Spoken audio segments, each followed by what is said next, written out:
ഡിന്നറും കാര്യങ്ങൾക്കായി ഇതേ കിച്ചണിൽ കയറിയിട്ടുണ്ട്. അപ്പം ഇന്ന് നമ്മുടെ വൈകുന്നേരത്തെ വിശേഷങ്ങളുമായിട്ടാണ് തുടങ്ങുന്നത് കേട്ടോ. കഥ അങ്ങോട്ട് തുറന്നപ്പോൾ തന്നെ നല്ല ചൂട് കാറ്റാണ് മുഖത്തിങ്ങനെ അടിക്കുന്നത്. മറ്റേ ബാൽക്കണിയിൽ തികയാത്തോണ്ട് കുറച്ച് തുണി നമ്മുടെ കിച്ചൺ ബാൽക്കണിയിൽ ഇട്ടിട്ടുണ്ടായിരുന്നു. അതെന്തായാലും നന്നായിട്ട് ഉണങ്ങി അതങ്ങകത്ത് ഇടുക. അങ്കൂന് വൈകുന്നേരം എന്തെങ്കിലും സ്നാക്ക് ഉണ്ടാക്കി കൊടുക്കണമല്ലോ. അപ്പോൾ എൻ്റെ കയ്യിൽ മിൽക്ക് മെയ്ഡ് ഉണ്ട്, കണ്ടൻസ് മിൽക്ക് നമ്മുടെ. അത് മിഠായി മേറ്റിൻ്റെ എന്തായാലും മതി. ഇപ്പം ഞാനിത് വാങ്ങിച്ചത് പൊട്ടിച്ചിട്ടുണ്ടായിരുന്നില്ല, അപ്പോൾ അതെന്തായാലും പൊട്ടിച്ചങ്ങ് എടുക്കാമെന്ന് വെച്ചു. പിന്നെ ബ്രൗൺ ബ്രെഡും ഉണ്ട്. നാട്ടിൽ പോകുന്നതിന് പിന്നെ കുറേ സാധനങ്ങളൊക്കെ തീർത്തിട്ട് വേണം തിരിച്ചു വന്നിട്ട് പിന്നെ വാങ്ങിച്ചാൽ മതിയല്ലോ. കണ്ടൻസ് മിൽക്ക് 1 ടീസ്പൂൺ എടുത്ത് ഒരു ബ്രെഡിൽ നന്നായിട്ട് സ്പ്രെഡ് ചെയ്ത് കൊടുക്കാം. അതുപോലെ തന്നെ മറ്റേ ബ്രെഡിലും നന്നായിട്ട് അങ്ങ് തേച്ച് പിടിപ്പിക്കുക. സിമ്പിളാണ്. നമ്മുടെ ഫ്രഞ്ച് ടോസ്റ്റ് ആണ് ഉണ്ടാക്കാൻ പോകുന്നത്. പക്ഷേ ഞാൻ പാലൊഴിക്കുന്നില്ല. പാലൊഴിക്കാത്ത സിമ്പിൾ ഒരു ക്രിസ്പി ആയിട്ടുള്ള ഫ്രഞ്ച് ടോസ്റ്റ്. ഒരു പഴമുണ്ട്, അത് അരിഞ്ഞ് നമ്മുടെ കണ്ടൻസ് മിൽക്ക് തേച്ച ബ്രെഡിൻ്റെ പുറത്തോട്ട് വെച്ച് കൊടുത്തിട്ട് അടയ്ക്കുക, പ്രസ് ചെയ്യുക. പിന്നെ നമ്മുടെ തവ വെച്ച് ചൂടാക്കി 1 ടീസ്പൂൺ നെയ്യ് ഒഴിച്ചു കൊടുത്തിട്ടുണ്ട്. ഇനി ഈ നെയ്യിലേക്ക് നമ്മുടെ ബ്രെഡ് ഇട്ട് കൊടുക്കാം. മുകളിൽ വീണ്ടും നെയ്യ് ഒന്നും കൂടെ തൂവി തിരിച്ചിടുക. നമ്മുടെ ഫ്രഞ്ച് ടോസ്റ്റ് റെഡി. ഇതിൻ്റെ പുറത്ത് പാൽ ഒഴിച്ചു കൊടുക്കുകയാണെങ്കിൽ നല്ല കുതിർന്ന് നല്ല സോഫ്റ്റായിട്ട് കഴിക്കാം കേട്ടോ. അതാണ് ശരിക്കും ഒരു ഫ്രഞ്ച് ടോസ്റ്റിൻ്റെ ഒരു സ്വീറ്റ് ഫ്രഞ്ച് ടോസ്റ്റിൻ്റെ ഒരു ടെക്സ്ചർ. പക്ഷെ ഞാനിത് കുറച്ച് ക്രിസ്പി ആയിട്ടാണ് ഉണ്ടാക്കി കൊടുക്കുന്നതാണ്. അങ്കുരേ നാട്ടിൽ പോകുന്ന ആ ഒരു സന്തോഷത്തിൽ നടക്കുക.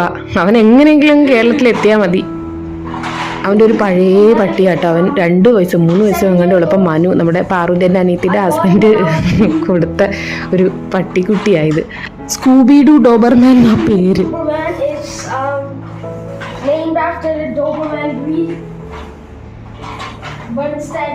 കുറച്ച് നല്ല കളിപ്പാട്ടങ്ങളൊക്കെ ഞാൻ സൂക്ഷിച്ചകത്ത് വെച്ചിരുന്നേ. അതൊക്കെ തപ്പിയെടുത്തോണ്ട് വരിക. നാട്ടിൽ പോകുന്ന ആ ഒരു സന്തോഷത്തിൽ അതൊക്കെ ഓർത്തെടുത്തോണ്ട് വരുന്നേ കേട്ടോ.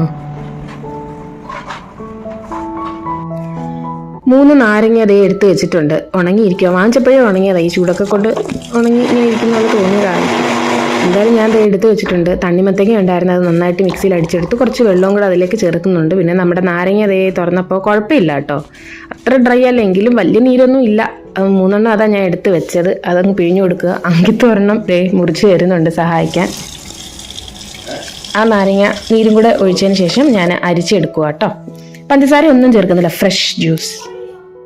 തണ്ണിമത്തങ്ങ ജ്യൂസിൽ നമ്മുടെ നാരങ്ങ നീര് പിഴിഞ്ഞിട്ട് അരിച്ചെടുക്കുക. കുറച്ച് വെള്ളം ചേർത്തിട്ടുള്ളൂ. ചാക്കയെ വന്നപ്പോൾ ഞാൻ ഇന്ന് ഇതാണ് കൊടുക്കുന്നത് വൈകുന്നേരം. പിന്നെ ഞങ്ങൾ 3 പേരും കുടിക്കുന്നുണ്ട്. നല്ല റിഫ്രഷിങ് ആണല്ലോ, ഫ്രഷ് ജ്യൂസ് തന്നെയാണ്.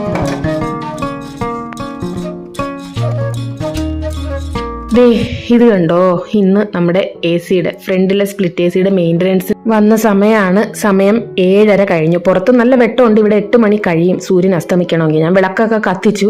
അവർ 6:30 കഴിഞ്ഞപ്പോഴാണ് വന്നത്. എനിക്ക് തോന്നുന്നു ചൂടൊക്കെ ആയതുകൊണ്ടായിരിക്കും അവർ ലേറ്റായിട്ട് വരുന്നത്. പിന്നെ ഈ AC സർവീസ് ഈ ചൂട് സമയത്താണല്ലോ കുറേ കാണും. എന്തായാലും എത്തിയതിൽ നല്ലത്.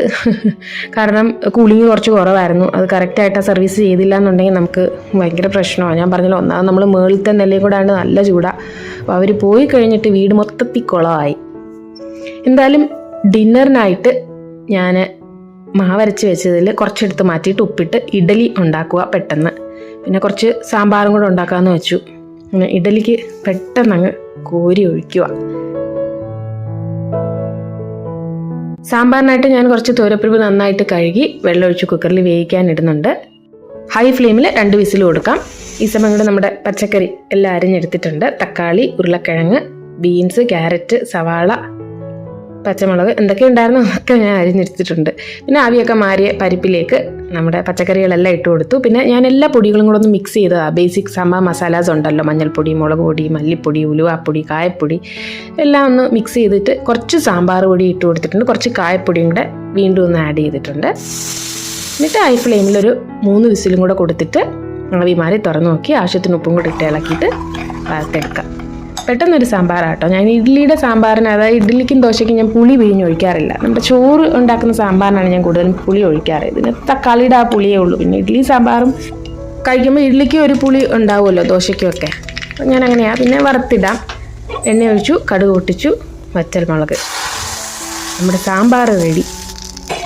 ശരിക്കും ആ AC-ക്കാർ വന്ന് പോയതിന് ശേഷം ക്ലീനിങ് ഒക്കെ ഉണ്ടായിരുന്നല്ലോ. അതാണ് ഡിന്നർ ഉണ്ടാക്കാൻ കുറച്ച് ലേറ്റ് ആയത്. ഇതിൽ ഇടയ്ക്കൊക്കെ വന്ന് ഞാൻ ചെയ്തതാ. അങ്കുൻ്റെ മങ്കി മോഡായത് കേട്ടോ. ചാടി അങ്ങ് രാക്കയുടെ പുറത്തോട്ട് കയറും. അതവൻ്റെ ഒരു ഹോബിയാണ്. സമയം 8:45 കഴിഞ്ഞു. 41 ഡിഗ്രി. ഇഡ്ഡലി റെഡി ആയിട്ടുണ്ട്. സാമ്പാറും ഞാൻ കാണിച്ചല്ലോ. ഇനി ഡിന്നർ അങ്ങ് കഴിച്ചാൽ മതി.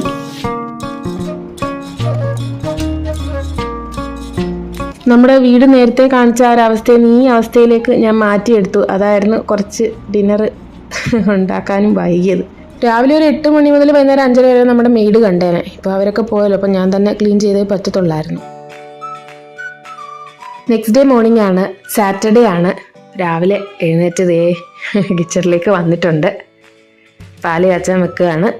രാക്കേക്ക് ഇന്ന് ഓഫീസിൽ പോകണം കേട്ടോ. കാരണം നാട്ടിൽ പോകുന്നതിന് മുന്നേ കുറച്ച് വർക്ക് ചെയ്ത് കഴിയാനുണ്ട്. അത് തീർത്തിട്ട് സമാധാനമായിട്ട് ലീവ് എടുക്കാൻ പറ്റത്തുള്ളൂ.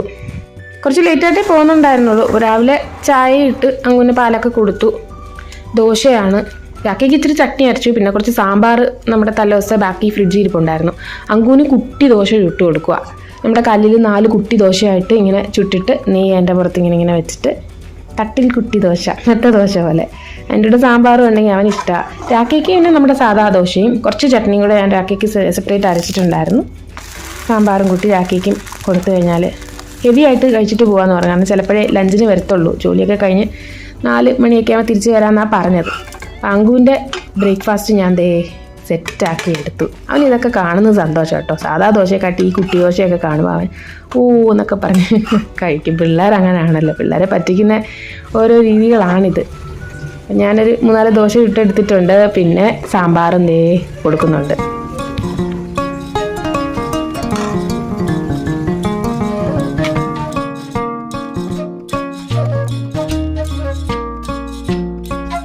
അങ്ങനെ രാവിലത്തെ പരിപാടികളൊക്കെ ഒതുക്കി. ഇനി നമ്മുടെ ചെടികൾക്ക് കുറച്ച് വെള്ളം കൊടുക്കാം. ലഞ്ച് രാക്കെ ഞാൻ പറഞ്ഞല്ലോ വരത്തില്ല എന്നുണ്ടെങ്കിൽ ഹെവി ആയിട്ടൊന്നും ഉണ്ടാക്കുന്നില്ല. കാരണം രാക്കെ നന്നായിട്ട് കഴിച്ചിട്ടാണ് പോകുന്നത്. 4-4:30 ആകുമ്പം തിരിച്ച് വരുന്നുണ്ടെങ്കിൽ പിന്നെ ഞങ്ങൾക്ക് എന്തെങ്കിലും തട്ടിക്കൂട്ടിയാൽ മതിയെന്ന് വിചാരിക്കുന്നു. അങ്കുവിന് എന്തെങ്കിലും ഇഷ്ടമുള്ള ഉണ്ടാക്കി കൊടുക്കാമല്ലോ. പിന്നെ രാക്കെ വരും പെട്ടെന്ന് എന്തെങ്കിലും ചെയ്യുന്ന രീതിയിൽ എന്തെങ്കിലും ഒന്ന് കരുതി വെക്കണം. രാക്കെ അങ്ങനെ കുളിച്ച് വിളക്കൊക്കെ കത്തിച്ച് ഭക്ഷണമൊക്കെ കഴിച്ച് പോകാൻ റെഡിയായി.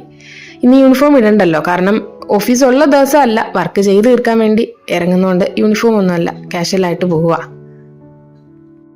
പറ്റുമെങ്കിൽ വരാൻ പറഞ്ഞിട്ടുണ്ട് ലഞ്ചിന്. എന്തായാലും വിളിച്ച് പറയാമെന്ന് പറഞ്ഞു. ഞാനും നാട്ടിൽ പോകുന്ന ഒരു മൂടാണ്ട് അധികം സാധനങ്ങളൊന്നും ഇപ്പോൾ വാങ്ങുന്നില്ല. ഉള്ളത് എങ്ങനെയെങ്കിലും തീർക്കണം എന്ന് വിചാരിച്ചുകൊണ്ടിരിക്കുക. അപ്പോൾ ഉള്ളത് കൊണ്ട് അഡ്ജസ്റ്റ് ചെയ്ത് എന്തെങ്കിലുമൊക്കെ ഉണ്ടാക്കുന്നേ ഉള്ളൂ. നാട്ടിൽ നിന്ന് തിരിച്ച് വന്നിട്ട് ഇനി സാധനങ്ങളൊക്കെ വാങ്ങുന്നുള്ളൂ. എരിപൊരിഞ്ഞ വെയിലാണ് പുറത്ത്. ഞാനാണെങ്കിൽ ദോശയും സാമ്പാറും ചട്നിയും ഒന്നും കഴിച്ചില്ല കേട്ടോ. എനിക്കെന്തോ അത് കഴിക്കാനൊരു മൂഡ് വന്നില്ല. പകലൊരു ചായയും ബണ്ണും കഴിക്കാമെന്ന് വിചാരിച്ചു. ഫ്രൂട്ട് ബണ്ണ് ഇരിപ്പുണ്ടായിരുന്നു. അപ്പോൾ എനിക്ക് ഫ്രൂട്ട് ബണ്ണും ചായയും ഒത്തിരി ഇഷ്ടമാണ്. ഒരു ചായ ഇട്ട് ഫ്രൂട്ട് ബണ്ണുമായിട്ട് കഴിക്കാൻ വേണ്ടി എനിക്ക് ഉണ്ടാക്കാൻ വേണ്ടി ഞാൻ കിച്ചണിലേക്ക് വന്നിട്ടുണ്ട്. പിന്നെ നമ്മുടെ പാസ്ത 2 പാക്കറ്റിലെ 2 ടൈപ്പ് പാസ്തയുടെ കുറച്ച് വിധം ഇരിപ്പുണ്ട്. അതൊന്ന് സെറ്റപ്പാക്കി ഉച്ചയ്ക്ക് ലഞ്ചാക്കാമെന്നും വിചാരിക്കുക. എനിക്ക് പിന്നെ ദോശ ഇട്ടാലും കഴിച്ചാൽ മതിയല്ലോ. ഇപ്പം എന്തായാലും ഒരു ചായ ഇട്ട് ബണ്ണും കഴിക്കാൻ വേണ്ടി കിച്ചണിലെത്തിയേക്കുക. ചില ദിവസങ്ങൾ നമുക്ക് അങ്ങനെയല്ലേ, നമ്മൾ എന്തുണ്ടാക്കിയാലും നമുക്ക് അത് കഴിക്കാൻ തോന്നത്തില്ല. നമ്മൾ തന്നെ ഉണ്ടാക്കുന്ന ചില ഭക്ഷണങ്ങൾ നമുക്ക് കഴിക്കാൻ തോന്നത്തില്ല. കഴിക്കുന്നവർക്ക് നല്ല ടേസ്റ്റ് ആയിരിക്കും, നമുക്ക് വേറെ എന്തെങ്കിലും കഴിക്കാനായിരിക്കും ഒരു മനസ്സ് വരുന്നത്. ഇന്നെന്തായാലും എനിക്ക് ബണ്ണും ചായയും കഴിക്കാൻ തോന്നുന്നുണ്ടായിരുന്നു. ആ ബണ്ണ് ഇരിക്കുമ്പോഴേ എനിക്ക് കഴിക്കണമെന്നിങ്ങനെ ഉണ്ടായിരുന്നു. എന്തായാലും ഇന്നതങ്ങ് ആക്കാമെന്ന് വിചാരിച്ചു. ഒരു സമയത്ത് ഞാനിതുപോലെ ഭക്ഷണം ഉണ്ടാക്കിയിട്ട് എനിക്ക് വെറും ചോറും നമ്മുടെ ഇഞ്ചിക്കറി ഉണ്ടല്ലോ, അത് അമ്മ നാട്ടിൽ നിന്ന് ഇട്ട് തന്ന ഇഞ്ചിക്കറി ഉണ്ടായിരുന്നു. അത് മാത്രമായിരുന്നു ഇഷ്ടം. എനിക്ക് അത് മാത്രമേ ഞാൻ ഉച്ചയ്ക്ക് കഴിക്കാൻ ഇഷ്ടപ്പെടുത്തുന്നുണ്ടായിരുന്നുള്ളൂ. പക്ഷെ ഇപ്പം അതൊക്കെ മാറി. ചില സമയത്ത് എനിക്ക് അറിയത്തില്ല അതെന്താണെന്ന്. എനിക്ക് ചിലപ്പോൾ അങ്ങനെയൊക്കെ അങ്ങ് വരും. ചിലപ്പോൾ അതുപോലെ തന്നെ പുട്ടും പഴവും മാത്രം കഴിക്കാൻ തോന്നും. അങ്ങനെ എന്തൊക്കെയോ.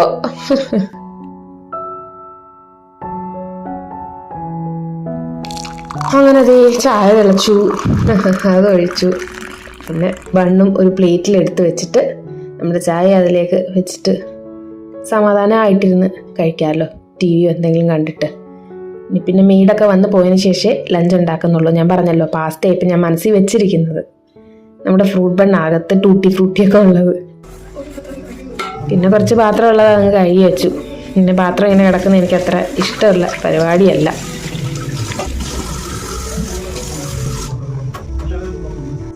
അങ്കുന് എന്തായാലും ഒരു പഴുത്തമാങ്ങ കട്ട് ചെയ്ത് കൊടുക്കാമെന്ന് വിചാരിച്ചു. നമ്മുടെ സഫേദ, എനിക്ക് തോന്നുന്നു നമ്മുടെ നാട്ടിൽ ബംഗാനപ്പള്ളി എന്നൊക്കെ പറയുന്ന ടൈപ്പ് മാങ്ങ ഉണ്ടല്ലോ, അതുപോലത്തെ തന്നെയാണ്. നല്ല മധുരമാണ്. അങ്കുവിൻ്റെ ഫേവറേറ്റ് ഫ്രൂട്ടാണ് മാങ്ങ. വേറെ ബാക്കി ഫ്രൂട്ട്സ് ഒന്നും അവന് അത്ര ഇഷ്ടമല്ല. ഓറഞ്ചൊക്കെ പിള്ളേർക്ക് ഇഷ്ടമുള്ളതാണല്ലോ, പക്ഷെ ഇവന് ഓറഞ്ച് ഓക്കെ അത്രേ ഉള്ളൂ. ഓറഞ്ചിനെക്കാട്ടി എനിക്കൊന്ന് പിന്നെ ഇഷ്ടം ആപ്പിളാണ്, എങ്കിലും അത്രയൊന്നും വലിയ ഇഷ്ടമൊന്നുമല്ല. പിന്നെ പപ്പായ ഒട്ടും ഇഷ്ടമില്ലാത്തൊരു ഫ്രൂട്ടാണ്. പ്ലംസ് ആകട്ടെ, ഞാൻ അന്ന് ഒരു ബ്ലോഗിൽ കാണിച്ചല്ലോ, നമ്മുടെ പീച്ച്, പിന്നെ പേറുണ്ട്, ബേർ എന്ന് പറഞ്ഞ ഇവിടെ കിട്ടാം, ഒന്നും കഴിക്കത്തേ ഇല്ല. പഴം കഴിക്കും, മാങ്ങയാണ് ഫേവറേറ്റ്. ആപ്പിള് ഇഷ്ടമാണ്, കുഴപ്പമില്ല, കഴിച്ചോളും, സ്കൂളിലൊക്കെ കൊടുത്തു വിട്ടാലും കഴിക്കും. പിന്നെ ഓറഞ്ചും അവന് കുഴപ്പമില്ല. മാങ്ങ പീസ് ചെയ്തെടുത്തു.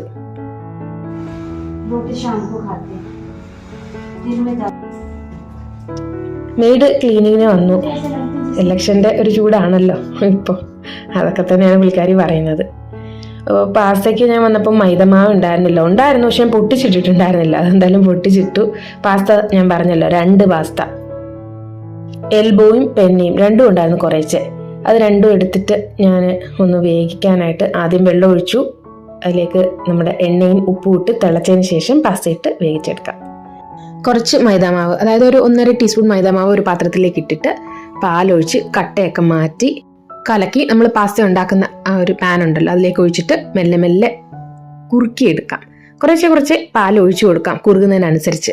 അപ്പോൾ കുറുകി വരുമ്പോൾ നമുക്ക് എത്രത്തോളം സോസ് വേണോ അത്രത്തോളം പാലൊഴിച്ചിട്ട് മെല്ലെ മെല്ലെ കുറുക്കിയെടുക്കാം. ഞാൻ ഇത് കുറച്ച് ലൂസായിട്ടാണ് വെക്കുന്നത് കേട്ടോ. സാധാരണ ഞാൻ കുറച്ച് കട്ടിയായിട്ട് ഒരുപാട് പ്രാവശ്യം ഞാൻ കാണിക്കുന്ന ഒരു സംഭവമാണ് ഈ പാസ്ത എന്ന് പറയുന്നത്, നമ്മുടെ വൈറ്റ് പാസ്ത. പിന്നെ ഹെർബ്സ് ആയിട്ട് ചില്ലി ഫ്ലേക്സും പാസ്ത മിക്സും, പാസ്ത ഹെർബ് എൻ്റെ കയ്യിലുണ്ട്, അതാണ് ഞാൻ ഇട്ട് കൊടുക്കുന്നത്. പിന്നെ എൻ്റെ കയ്യിൽ കുറച്ച് ഒറിഗാനോയ്ക്ക് പകരം തൈമാണ് ഉള്ളത് കേട്ടോ. ഞാൻ ഒറിഗാനോ എന്ന് പറഞ്ഞ് തെറ്റി എടുത്തതാണ് തൈമ്, പക്ഷേ സെയിം ആണ്. ഹെർബിന് വലിയ വ്യത്യാസമൊന്നും തോന്നിയിട്ടില്ല. അതും കൂടെ ചേർത്തിട്ട് ആ ഒരു ഫ്ലേവറൊക്കെ നമുക്ക് നന്നായിട്ട് കിട്ടുന്നുണ്ട് കേട്ടോ. പിന്നെ പാസ്ത വെന്ത് വന്ന് അതൊരു 10 മിനിറ്റ് വേവിച്ചെടുത്തിട്ട് പച്ചവെള്ളത്തിൽ കഴുകി ഒന്ന് ഊറ്റി വെച്ചു. പിന്നെ നമ്മുടെ സോസ് റെഡിയായി വന്നപ്പോൾ അതിലേക്ക് 2 ചീസ് സ്ലൈസ് ഇട്ട് കൊടുക്കുന്നുണ്ട്. കൂടുതൽ ഫ്ലേവർ ഇഷ്ടമുള്ളവർക്ക് കൂടുതൽ ചീസ് ചേർക്കാം. പിന്നെ വീണ്ടും ചില്ലി ഫ്ലേക്സ് ചേർത്ത് കൊടുക്കാം. അങ്കൂന് കുറച്ച് സ്പൈസി ആണെങ്കിലും കുഴപ്പമില്ല. സ്പൈസി വേണ്ടെന്നുണ്ടെങ്കിൽ ഇതങ്ങ് അവോയ്ഡ് ചെയ്യാം. നന്നായിട്ട് മിക്സ് ചെയ്യുക. നമ്മുടെ പാസ്ത ചേർത്ത് കൊടുക്കാം. വീണ്ടും നന്നായിട്ട് മിക്സ് ചെയ്യുക. ഞാൻ പറഞ്ഞല്ലേ ഇന്ന് കുറച്ച് ലൂസായിട്ടാണ്. പിന്നെ ഒരു ചീസും കൂടെ ചേർത്ത് കൊടുക്കുന്നുണ്ട്. വേണമെങ്കിൽ കുറച്ചും കൂടെ കുറുക്കിയെടുക്കാം. ലാസ്റ്റ് നമ്മുടെ പാസ്ത മിക്സും കൂടെ ചേർത്ത് നന്നായിട്ട് മിക്സ് ചെയ്ത് സെർവ് ചെയ്യാം. കുറച്ചും കൂടെ ചീസ് ചേർത്താൽ വീണ്ടും കുറുകി നല്ലൊരു വേറൊരു കൺസിസ്റ്റൻസി വരും. അപ്പം എൻ്റെ കയ്യിലുള്ള ചീസ് മുഴുവൻ ഞാൻ ഈ പാസ്തയിലൂടെ തീർത്തു. ഇനി നാട്ടിൽ നിന്ന് വന്നിട്ടേ വാങ്ങുന്നുള്ളൂ. അങ്കൂനും കൊടുക്കുകയാണ്. രാക്കിക്കും കുറച്ച് വെച്ചിട്ടുണ്ട്. കഴിഞ്ഞ വ്ളോഗിൽ ഞാൻ നമ്മുടെ ഹണി ബീയുടെ കാര്യം പറഞ്ഞല്ലോ, നമ്മുടെ തേനീച്ചക്കൂടിൻ്റെ, അതിൻ്റെ അപ്ഡേറ്റ് ആട്ടോ. ഞാനൊന്ന് മെല്ലെ ജനലൊന്ന് തുറന്ന് കാണിക്കാം. ഇപ്പം ഇത്തിരി പേടിയൊക്കെ മാറി. ഇങ്ങനെ പുറ്റ് പിടിച്ചോണ്ടിരിക്കും. എനിക്ക് എന്തോ കാണുമ്പോഴേ മേലൊക്കെ ഇങ്ങനെ പെരുത്ത് വരും. എന്തായാലും പെട്ടെന്ന് അങ്ങ് അടയ്ക്കുകയാണ്. ഉറങ്ങണമെങ്കിൽ അകത്ത് കയറിയാൽ പിന്നെ പെട്ട് പോത്തില്ലേ. കുറച്ച് തുണി കഴുകിയിട്ടിട്ടുണ്ടായിരുന്നു, അതും കൂടെ അങ്ങ് വിരിച്ചിടുകയാണ്. ഞാനിപ്പോൾ ഇടയ്ക്കിടയ്ക്ക് ദിവസങ്ങളിൽ തണുപ്പിൻ്റെ ഡ്രസ്സുകളും കൂടെ കഴുകിയിടുന്നുണ്ട് കേട്ടോ. അപ്പോൾ ഈ ഒരു വെയിലത്ത് അത് നന്നായിട്ട് ഉണങ്ങി കിട്ടുകയും ചെയ്യും. ഡ്രൈ ക്ലീൻ ചെയ്യേണ്ടാത്ത കുറച്ച് ഡ്രസ്സുകളുണ്ടല്ലോ. അപ്പോൾ ഇതാണ് നമ്മുടെ തണുപ്പിൻ്റെ ഡ്രസ്സ് പകുതി കിടക്കുന്നത്, ബാക്കി മടക്കാൻ കിടക്കുന്നതാണ്.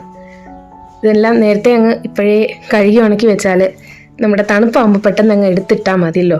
കണ്ണടച്ച് തുറക്കുന്നതിന് മുന്നേ കാലാവസ്ഥയും ദിവസവും ഒക്കെ അങ്ങ് പോവുക. മടി പിടിച്ചിരിക്കാതെ ഇതൊക്കെ അങ്ങ് ചെയ്ത് കഴിഞ്ഞാൽ ആ സമയത്ത് പിന്നെ നമുക്ക് കിടന്ന് ഓടണ്ടല്ലോ. മറ്റൊരു നല്ല വീഡിയോ ആയിട്ട് കാണുന്നത് വരെ എല്ലാവർക്കും thank you so much. Bye bye.